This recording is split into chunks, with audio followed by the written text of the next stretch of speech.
a esta reunión, una de las últimas de este trajinado y difícil año que hemos tenido en el mundo y en la Argentina en particular, que nos ha afectado lo que hacíamos los miércoles con el foro de los almuerzos del foro de la ciudad.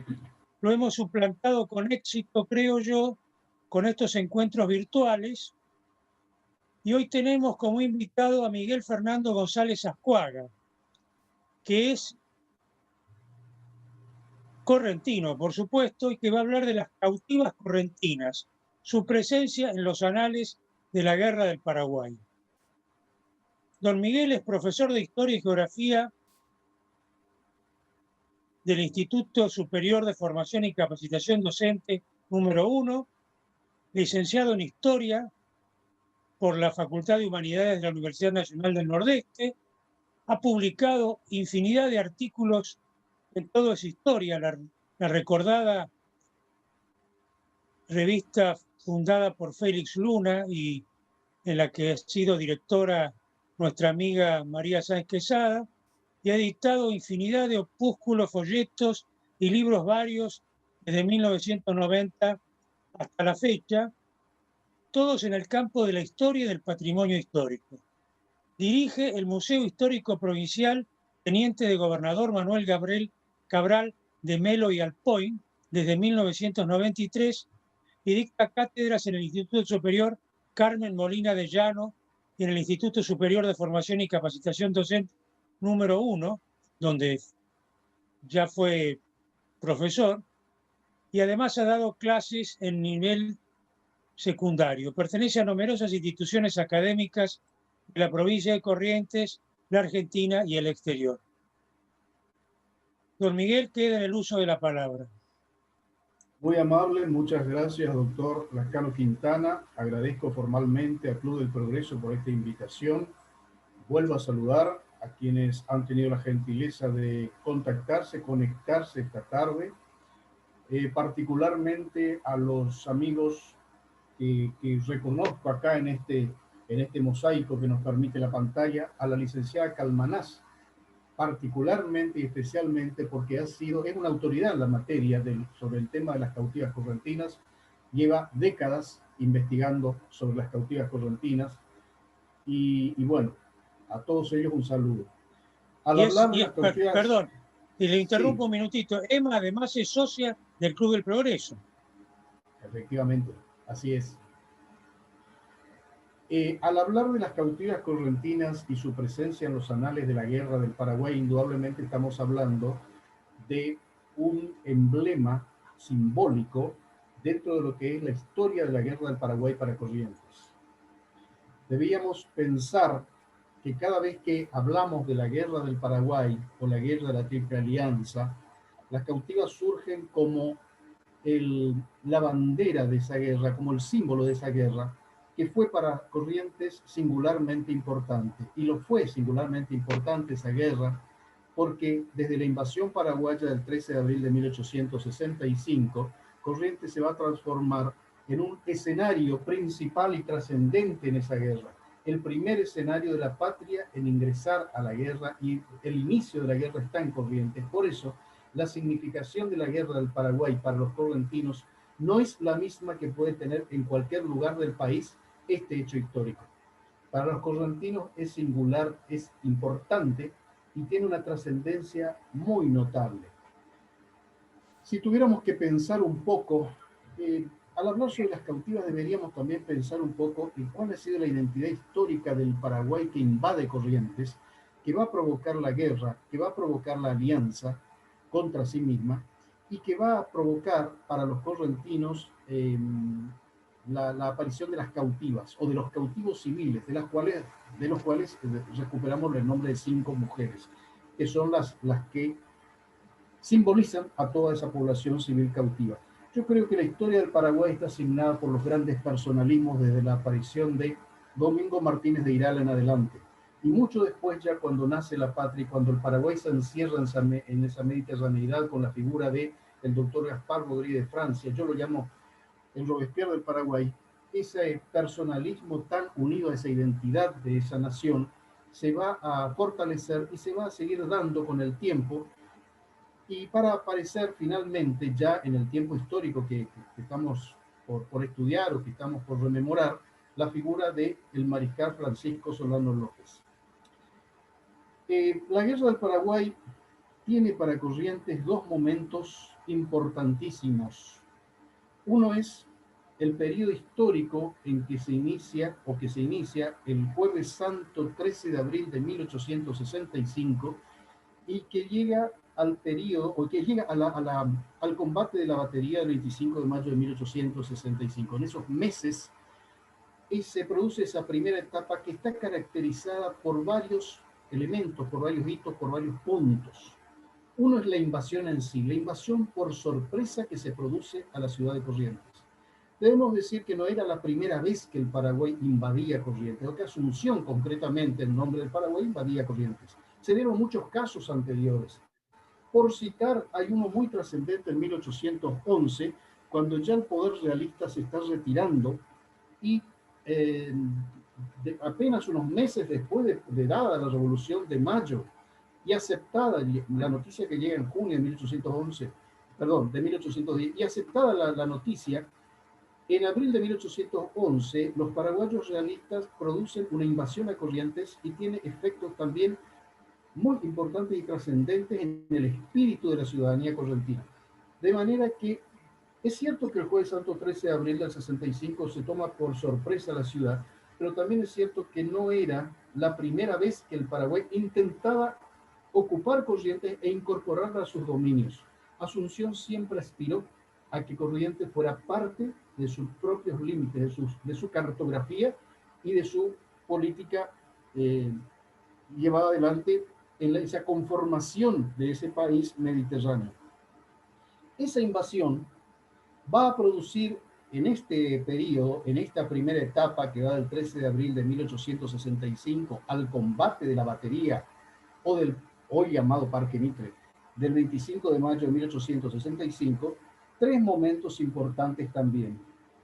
A la invasión viene lo que se conoce como el periodo de la seducción.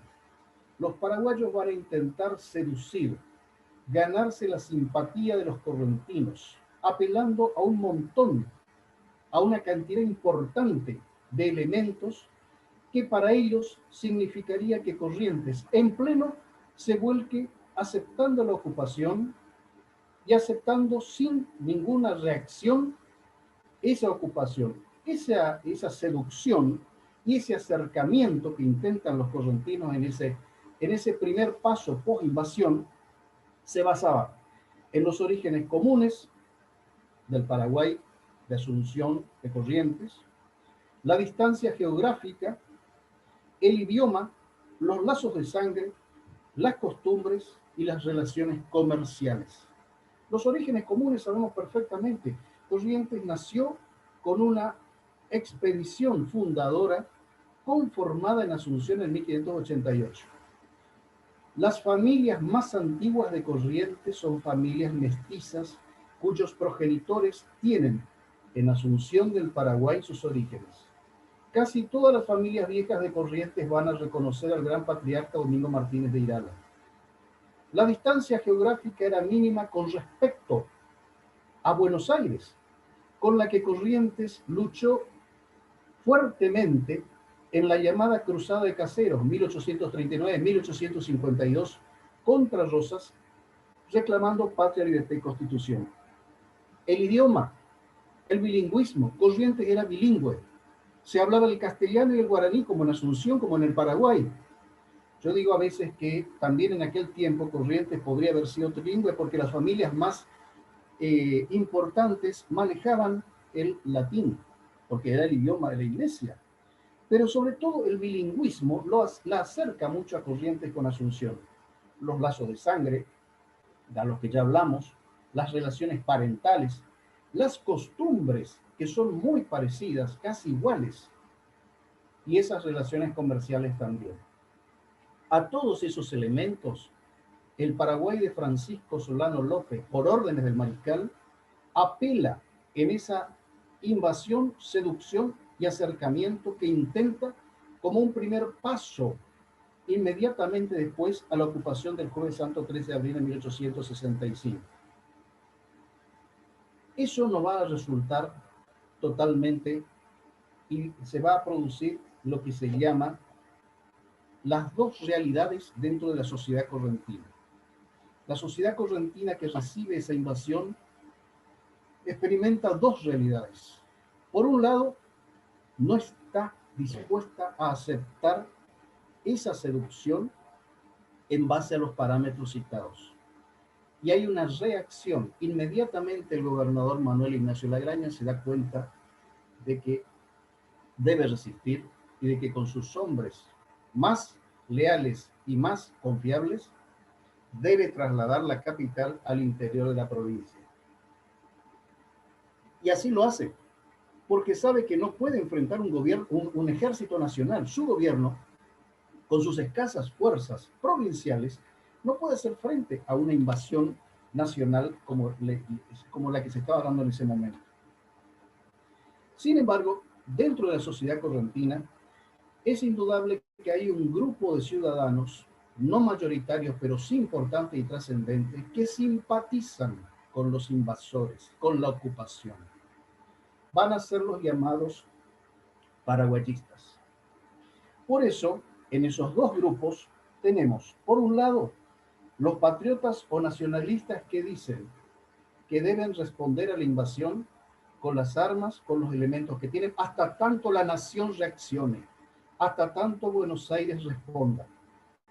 Y por el otro lado, los traidores paraguayistas, llamados traidores, los paraguayistas, que se pliegan y simpatizan con la ocupación.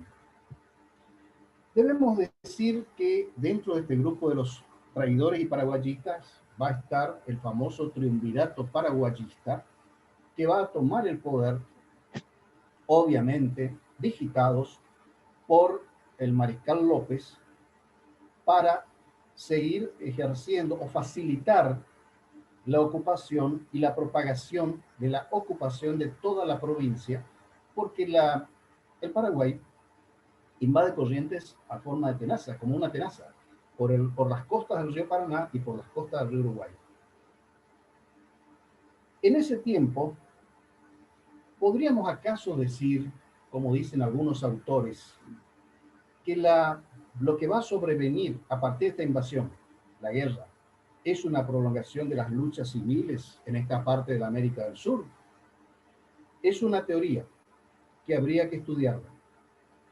¿Es el fin de las luchas civiles o es un paso dentro de todavía las luchas civiles en una Argentina que no se termina de conformar con un Paraguay que está intentando permanentemente expandirse con una visión imperialista como la que acariciaba el mariscal López? La guerra está en marcha, comienza la guerra. Y si tuviéramos que definir en este tiempo también quiénes son los nacionalistas, quiénes son los paraguayistas, podríamos encontrar perfectamente dos grupos políticos, socialmente del mismo origen, pero dos grupos políticos. Los antiguos federales. En Corrientes habían habido los federales doctrinarios y los federales rosistas en menor medida, que tras Caseros se unifican en el viejo Partido Federal. Sobrevive un tiempo y cae después. Dentro del grupo de los federales, los Bedoya, Virasoro, Rolón, Ferré, Gallino. ¿Por qué digo dos veces Ferré? Porque después vamos a ver por qué. Son representantes del viejo Partido Federal que tienen ciertas simpatías con esta visión, con esta posibilidad de romper con Buenos Aires. Los liberales o nacionalistas post-caseros, con Pampín, Torrent y Ferré. La sociedad correntina se divide, señores. Las familias se dividen en su visión en esta primera etapa de la ocupación y del inicio de la guerra. Y digo dos veces Ferré, porque voy a citar a dos figuras emblemáticas de la familia Ferré. Pedro Ferré, brigadier general, uno de los padres del federalismo en la Argentina, propulsor de Patria, Libertad y Constitución. Su hermano Manuel Antonio. Manuel Antonio aparece vinculado a los grupos paraguayistas. Así se produce en casi todas las familias viejas de Corrientes, aunque, insisto, los paraguayistas son un grupo minoritario que después de la llamada batalla de Naranjito, cerca del pueblo de Caacatí, en el centro de la provincia, unos meses después van a perder totalmente poder. Es decir, van a dejar de ser un elemento de peligro en este proceso de una guerra que no se sabe cuándo va a terminar. Corrientes, mientras tanto, se defiende sola. Estamos todavía en esta primera etapa, en este primer tiempo que va a terminar con la batalla de la batería del 25 de mayo de 1865. Corrientes se defiende sola con la guerra de guerrillas. Juan Vicente Pampín, futuro gobernador de la provincia, que está junto a su cuñado, el gobernador Lagraña, dice: estamos solos en nuestra realidad, estamos solos peleando contra el enemigo externo, contra un ejército nacional. ¿Cuándo Buenos Aires va a responder? ¿Cuándo nos va a auxiliar? Están las memorias de Juan Vicente Pampín. Finalmente se produce el combate de la batería del 25 de mayo de 1865 y se cierra la etapa de seducción. El mariscal López comprende que no ha sido fácil ocupar Corrientes, ni que Corrientes respondió de acuerdo a lo que él pensaba que iba a hacer. Que iba a hacer, se iba a adherir y que inmediatamente Corrientes iba a sumarse al Paraguay para que el Paraguay continúe avanzando. Esto lo comprende y esto se lo hace saber al general Robles, que había tomado la ciudad. De hecho, que esto le va a costar la vida a Robles después de del combate de la batería del 65. Allí se cierra una etapa. La segunda etapa de la invasión va desde ese mismo día del 25 de mayo al 7 de julio de 1865. En esta segunda etapa se destacan también distintos aspectos. Comienza lo que se denomina el sometimiento. Ya no hay seducción, hay sometimiento por la fuerza. El saqueo, el terror. Mientras esto ocurre en la ciudad, en los pueblos cercanos a la ciudad capital, en el interior, la resistencia continúa manifestándose también.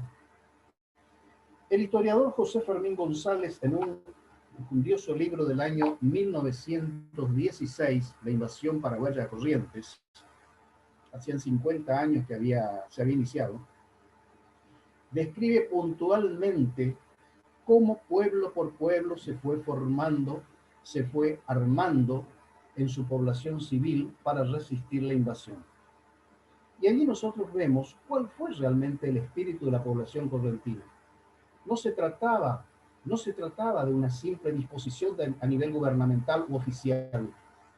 En el espíritu de la población correntina estaba el rechazo al autoritarismo que experimentaba las fuerzas paraguayas del mariscal Solano López. La guerra no es contra el pueblo paraguayo, la guerra va a ser contra el mariscal López. Yo creo, creemos, después de haber visto esta realidad, que para los correntinos es como si hubiera surgido otra vez el personalismo del rosismo contra el que había luchado. Entonces, en esta etapa de sometimiento, de saqueo, los grandes saqueos a las estancias, los robos, el miedo, el terror a ser sorprendido y a ser llevado prisionero, que de hecho comenzó a ocurrir ya de manera definida, la resistencia bélica, se produce la captura y el cautiverio de las damas correntinas, las cautivas correntinas. Y aquí viene una pregunta. ¿Fueron solamente las 5 damas cautivas, las 5 damas cuyos nombres recordamos a través de la historia como símbolo? Claro que no, ya lo dijimos antes. En esta etapa de sometimiento, de saqueo, terror y de resistencia bélica por parte de los correntinos, con auxilio o abandono de las fuerzas nacionales, depende, se produjo también el cautiverio de mucha población civil, tomada de manera anárquica. porque estaban en el lugar equivocado en el momento equivocado. Ahora, ¿las cautivas correntinas ingresaron dentro de este grupo? No. La elección de estas 5 mujeres no fue fortuita. Fueron a golpear las puertas de sus casas de madrugada. La madrugada, por eso puse una fecha, del 7 de julio de 1865. Una madrugada fría, de luna. Esto lo sabemos por el testimonio de una de las cautivas, Victoria Barde-Ceballos, que explica puntualmente cómo la soldadesca se presenta de madrugada y golpea la puerta de mi casa habitación como para echarla abajo. Dice exactamente. Cuando me dispongo a vestirme para saber qué pasaba, ya unos cuantos soldados estaban en mi alcoba y habían tomado prisionero y maniatado a mi anciano padre político. Lo dice Victoria Barde-Ceballos. ¿Quiénes fueron estas mujeres y por qué van a ser elegidas y van a ser llevadas? Fueron, pensemos los nombres. Carmen Ferré Atienza de Alsina Atienza, hija de Manuel Antonio Ferré, que según los documentos simpatizaba con la ocupación. Sobrina carnal de Pedro Ferré, que desde Buenos Aires se pone a las órdenes del general Mitre y le dice: deme un lugar en el ejército general, voy a defender a mi patria. Y Mitre le contesta: brigadier Ferré, es su opinión la que nos interesa, son sus consejos los que nos interesan. Sin embargo, va su hijo, José Ferré, y muere. Muere en la batalla de Punta Cuevas. Toribia de los Santos de Sosa, otra de las damas, esposa del coronel Desiderio Sosa. Bueno, Carmen Ferré Alsina era esposa del coronel Fermín Alsina. Toribia de los Santos de Sosa, esposa del coronel Desiderio Sosa.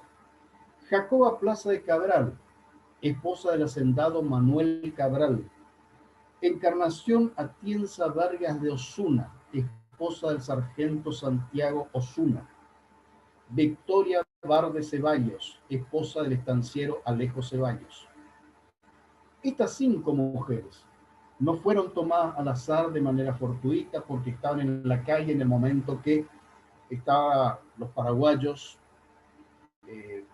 transitando, sino que fueron tomadas en sus propios hogares.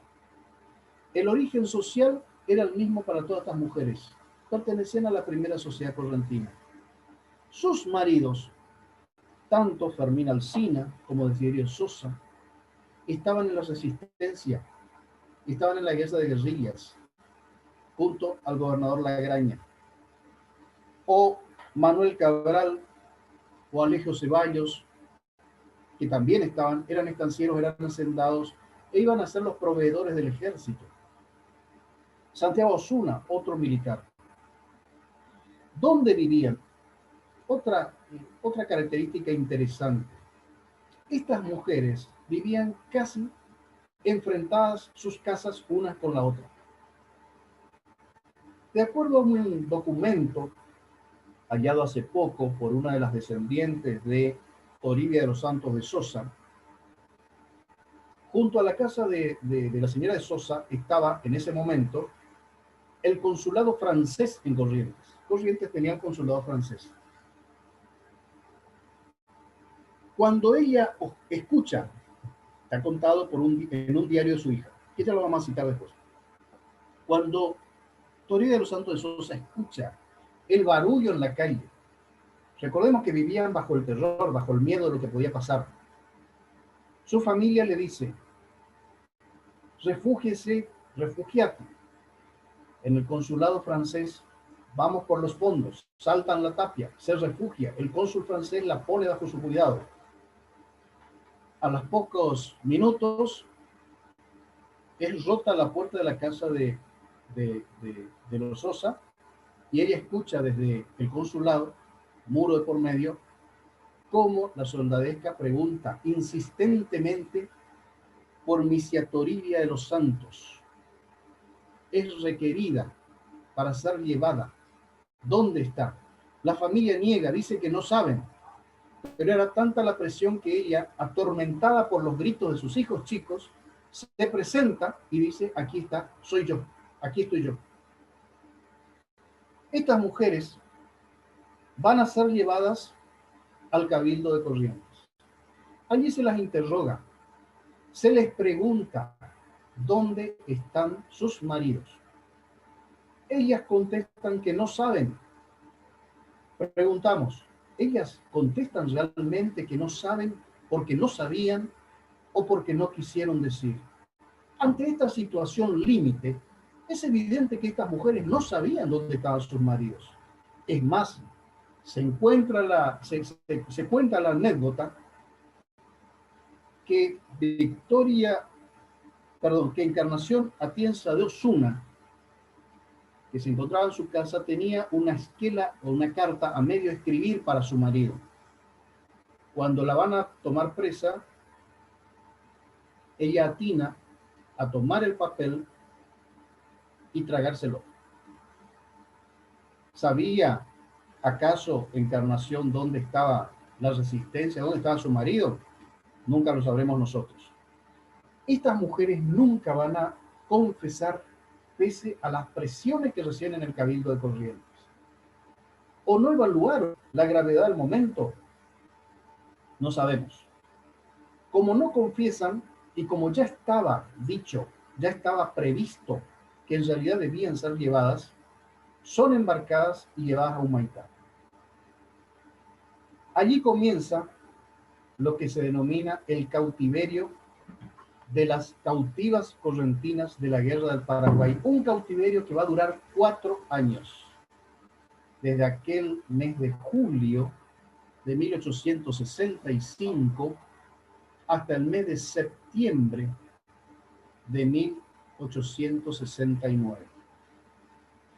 Ese cautiverio, o en ese cautiverio, de ese cautiverio, se han dado muchas versiones. Para algunos historiadores, las cautivas fueron bien tratadas. Recordemos que en el Paraguay estaban las residentas y estaban aquellas mujeres que el mariscal López había condenado a marchar como presas también por su condición de ser sospechadas de traidoras. El Paraguay vivía bajo el personalismo absoluto del mariscal López. Nadie podía contradecir su decisión, ni su familia.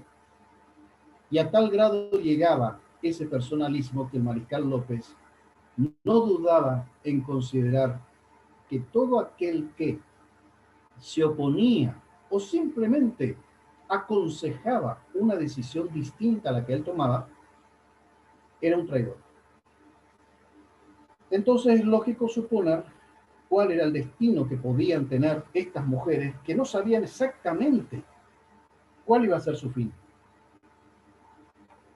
Permanecen durante 4 años presas, hasta 1869, cuando finalmente, después de muchas idas y vueltas e intentos por liberarlas de los aliados, el reclamo desesperado de sus familias, van a ser ya el fin de prácticamente de la guerra, van a ser liberadas por las tropas brasileras y embarcadas hacia Corrientes.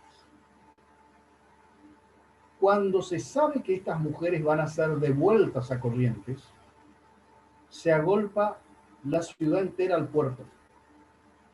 Y cuando arriban al puerto de Corrientes, dice el historiador Hernán Félix Gómez, aquellas damas que fueron lujo de los salones correntinos en su juventud eran simplemente unas mujeres andrajosas, harapientas y envejecidas. La menor de todas se había ido con 26 años, Victoria Bart de Ceballos.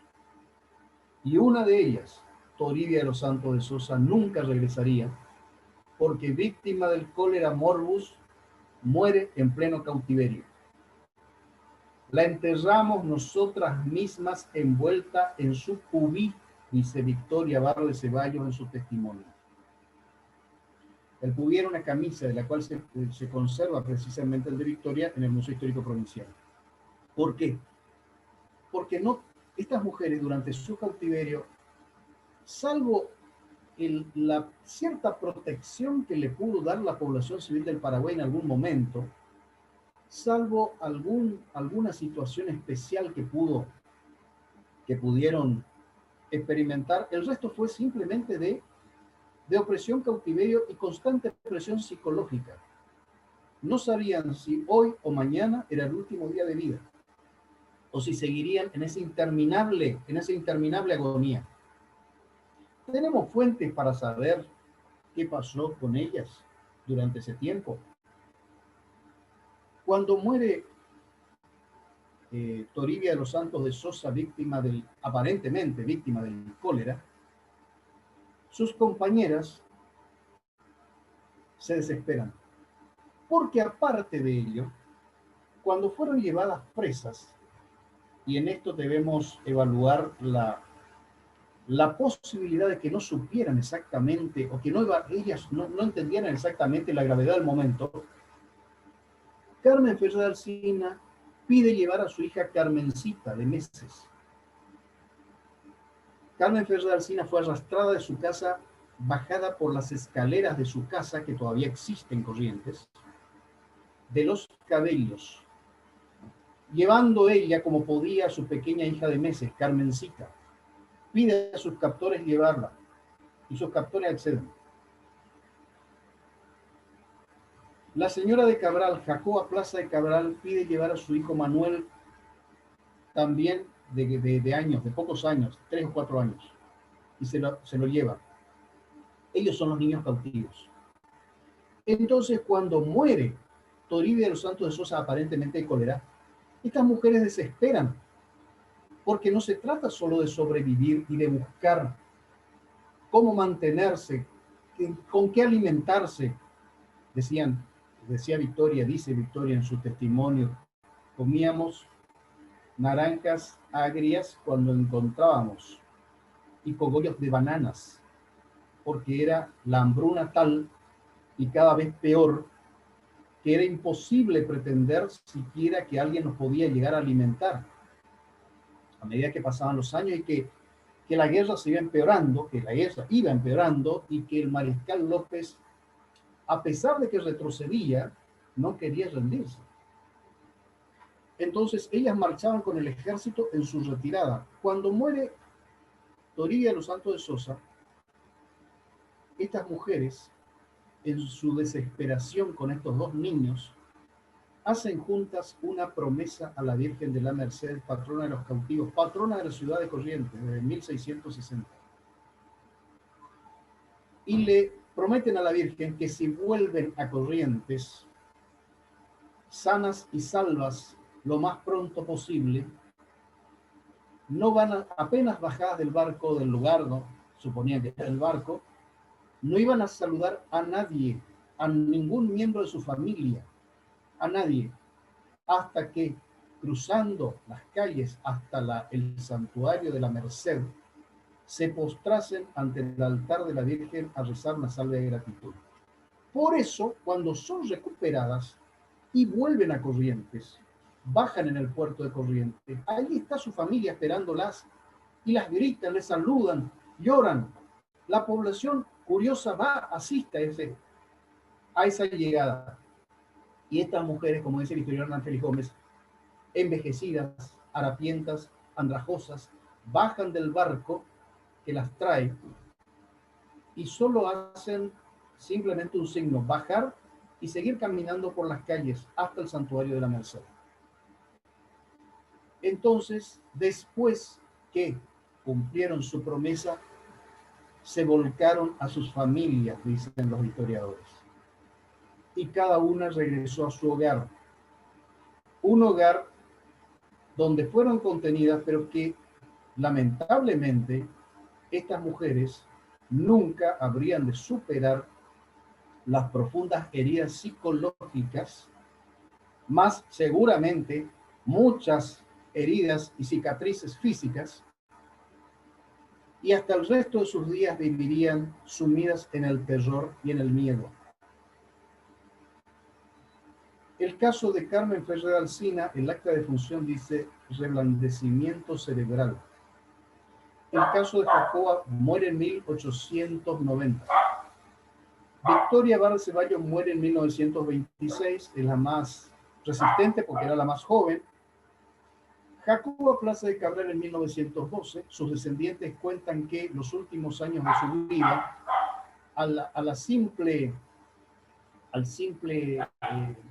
ante cualquier ruido, ante cualquier situación que ocurría en la calle normal, ella corría a esconderse y le decía a sus nietos, por favor, digan que no estoy, son los paraguayos que me buscan. Era una mujer ya anciana. Es decir, los estragos psicológicos nunca se olvidaron, nunca se superaron. Decíamos, ¿existen documentos que avalan este cautiverio o cómo fue el cautiverio de estas mujeres? Sí existen. El 12 de septiembre de 1869, el diario El Liberal de Corrientes publica el primer testimonio de Victoria Barr de Ceballos, producto de una entrevista que le hace el periódico, el diario. Las cautivas, las 4 mujeres que regresan, que sobreviven, habían jurado además no volver a hablar de su situación, no volver a hablar del tema, seguramente en la intimidad de su familia y no más allá. Victoria Barr de Ceballos afortunadamente tiene la fuerza de contar lo que habían pasado. Y en una parte de ese testimonio dice claramente, no fuimos mancilladas en nuestro honor. Es decir, era una de las causas o de los pedidos que habían hecho a la Virgen de la Merced. Ese testimonio del 12 de septiembre del 69 fue publicado entonces por el diario El Liberal y tiempo después, es la primera versión, tiempo después, en el año 1909, se acercaba el cincuentenario del inicio de la guerra, el presidente de la comisión conmemorativa del cincuentenario, faltaban todavía unos años para conmemorarse, Juan Vicente Medina visita otra vez a Victoria Barr de Ceballos y la vuelve a entrevistar. Y ella vuelve a contar lo que había ocurrido. Ya habían muerto Carmen Ferrer Alsina y estaba ya en sus últimos tiempos Jacoba Plaza de Cabral. Es decir, Victoria, bueno, Encarnación Atienza Osuna también había muerto en 1890. Su otra compañera. Es decir, Victoria era la sobreviviente y la que estaba en mejores condiciones físicas y mentales de contar. Ese segundo testimonio es casi muy parecido a la primera versión, a la primera entrevista de 1869. Hay algunas cosas que evidentemente se olvidan y otras cosas que se acordó y que cuenta. El tercer testimonio aparece en el libro del historiador y novelista Pedro Mesa Toledo, en su libro Tierra de Varones, en el año 1961, y está basado en los anteriores. Existe otra referencia expuesta por el historiador Hernán Félix Gómez en su libro Ñaembé, Crónicas de la Guerra del Paraguay y de la Fiebre Amarilla, porque después de la Guerra del Paraguay vino la epidemia de fiebre amarilla, eso lo sabemos. En ese libro, el historiador Hernán Félix Gómez rememora los acontecimientos y cuenta puntualmente cómo fue el retorno de las cautivas.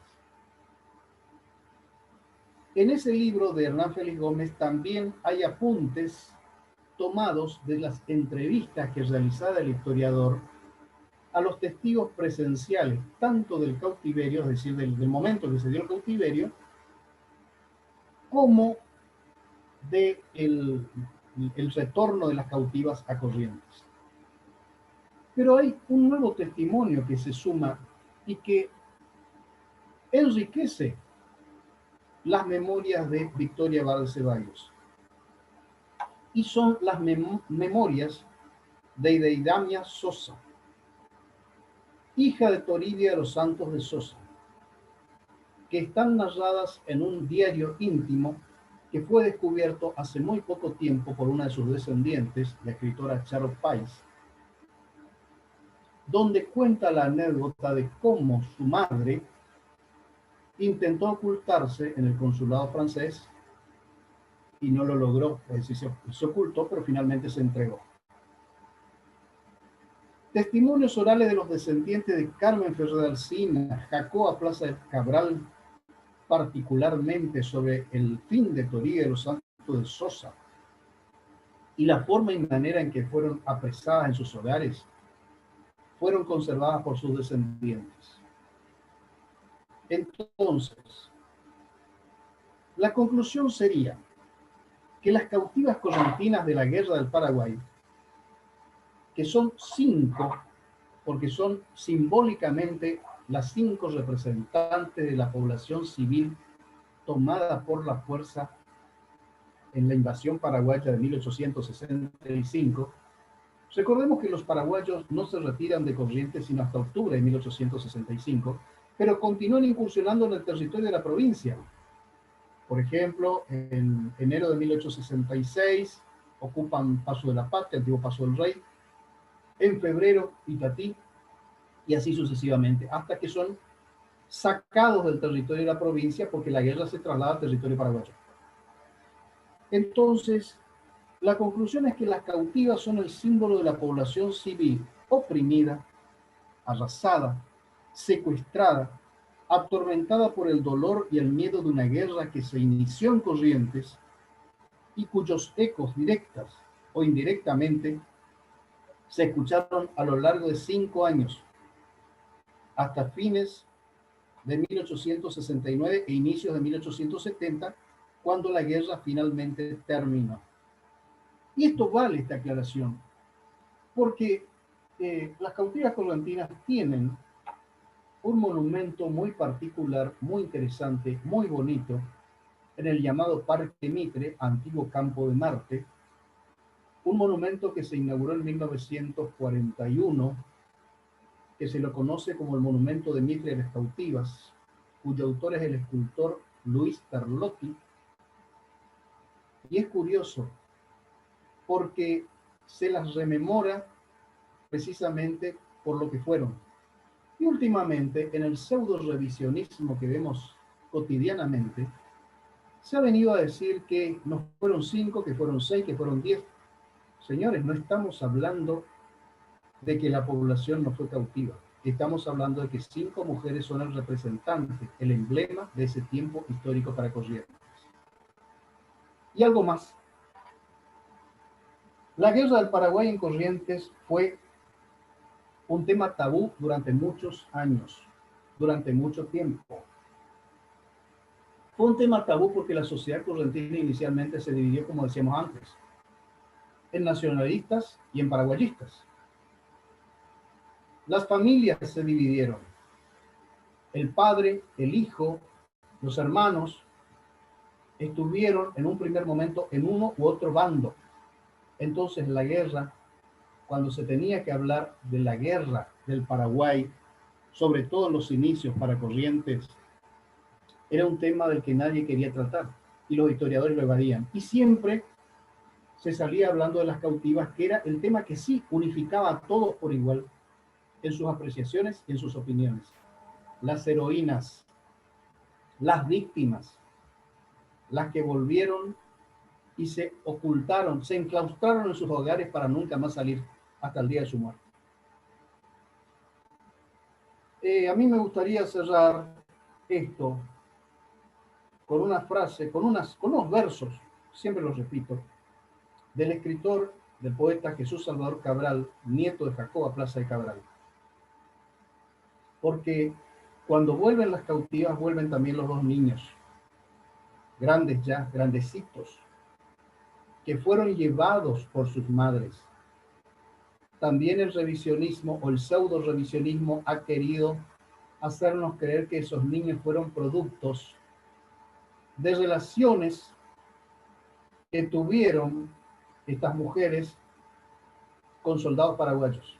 Cuanto que está documentado, y la historiadora Emma Calmanás tiene los documentos, el nacimiento de estos dos niños en Corrientes años antes y que fueron llevados precisamente porque sus madres pidieron llevarlos. Uno de esos niños, Manuelito Cabral, regresa a Corrientes y sigue su formación. Tuvo una vida muy interesante. Manuel Cabral es el padre de Jesús Salvador Cabral. Jesús Salvador Cabral va a escribir estos versos que se los voy a leer. Jesús Salvador Cabral dice: de Corrientes, llevadas un día en asalto imprevisto a la patria, fueron 5 matronas cautivas y 2 con sus hijos que apenas hablaban. Decidida la lucha retornan los 2 niños y 4 cautivas. Cada una es un año de guerra y el grupo es la gloria del alma argentina. Muchas gracias.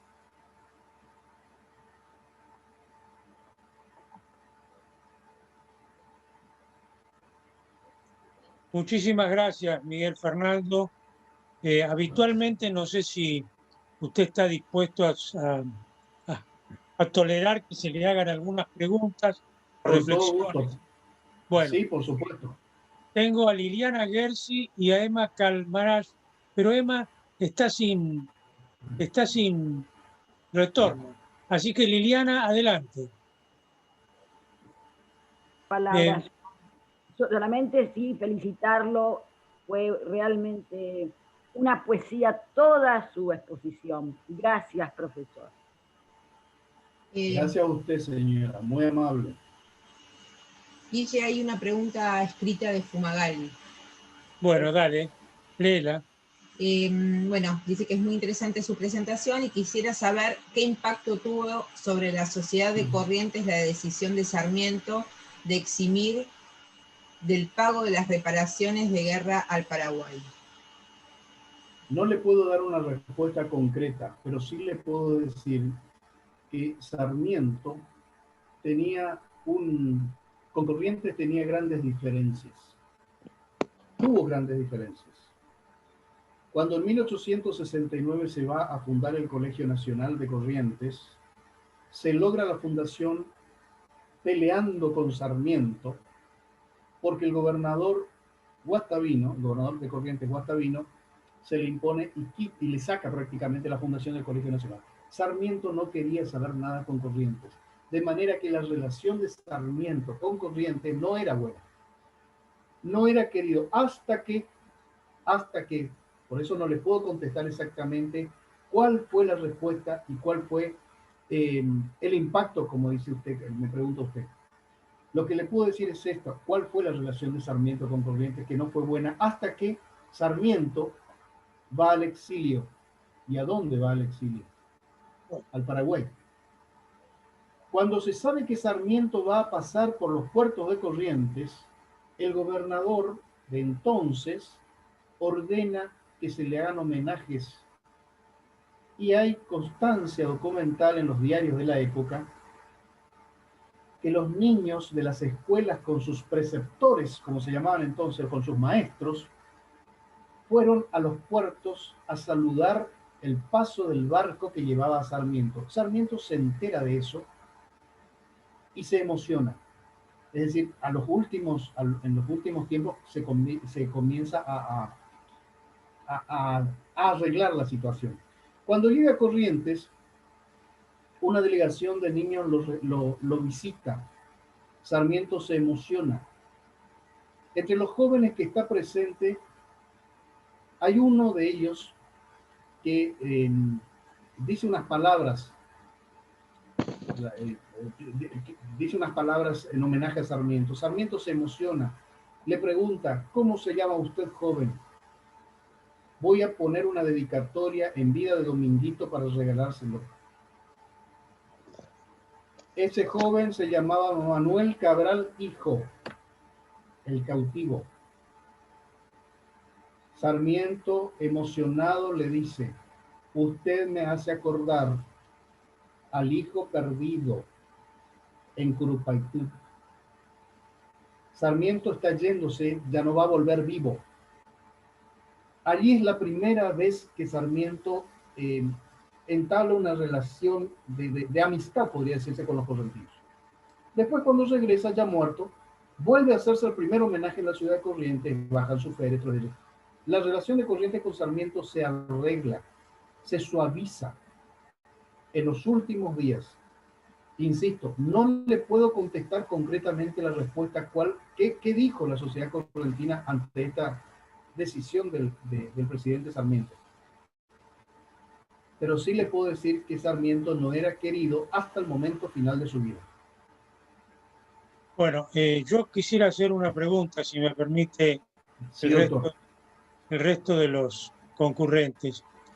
4 años y tanto, y pico, es un tiempo bastante prolongado, sobre todo cuando uno está en prisión.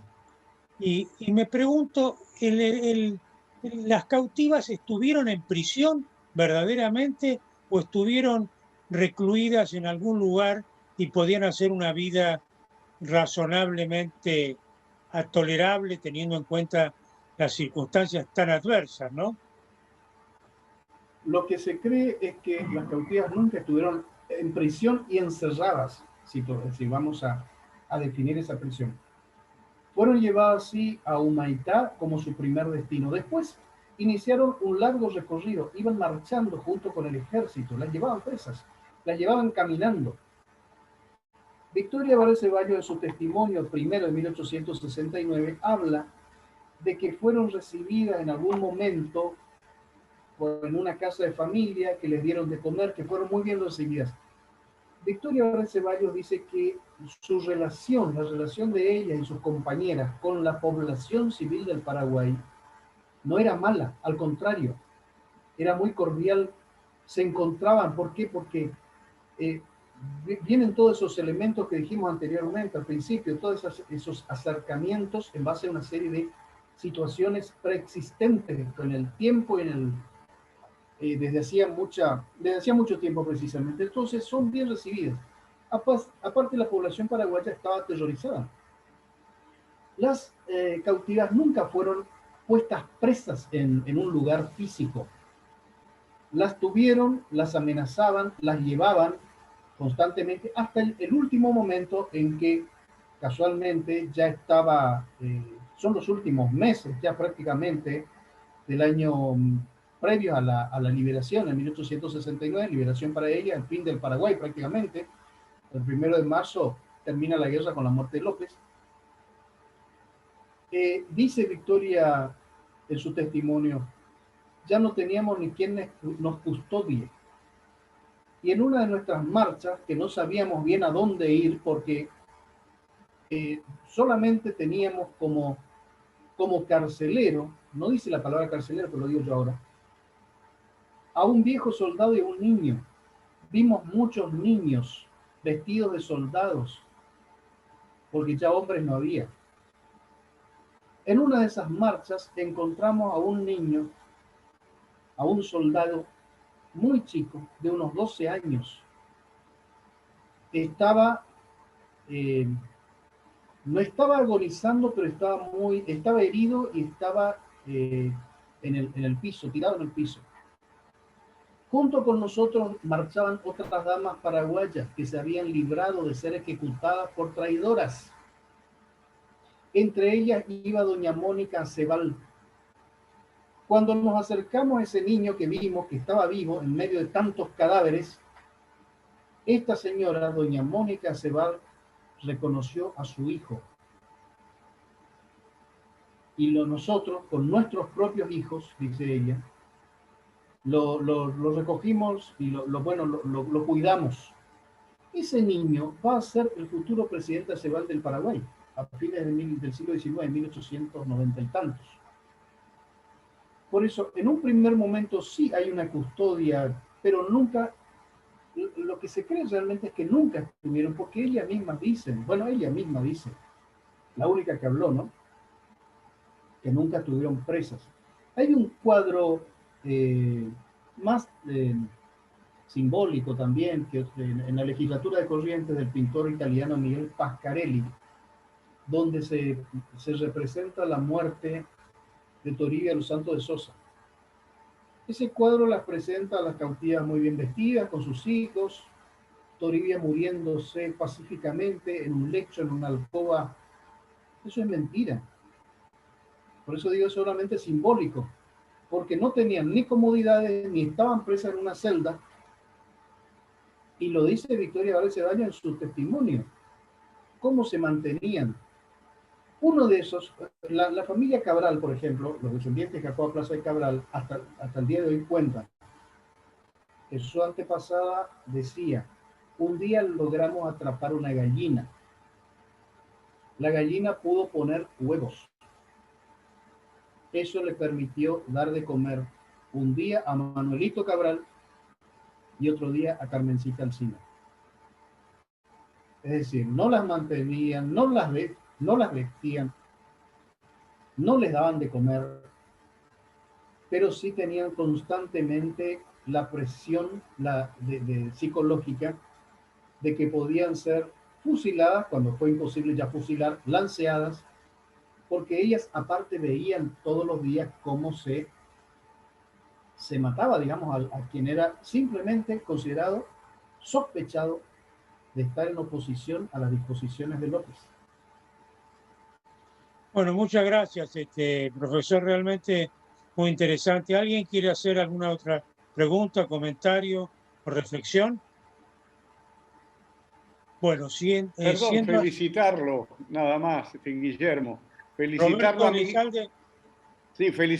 a mi querido amigo Miguel, porque si Perlotti hizo el monumento, Miguel hace con la difusión de estas cosas un monumento permanente de buena información, que realmente es muy meritorio. Así que felicitaciones.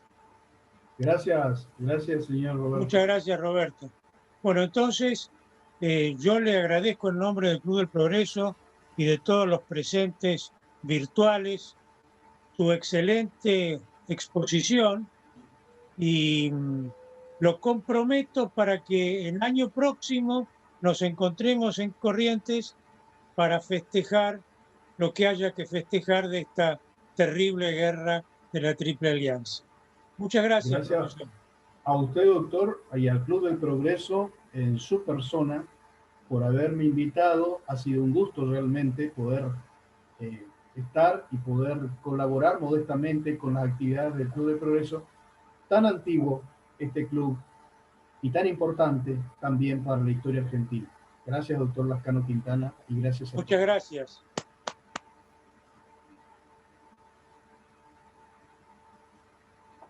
Bueno, damos por fin a esta reunión. Les agradecemos todos la presencia y nos vamos hasta la próxima, que es mañana. Muchísimas gracias. Buenas noches. Buenas noches.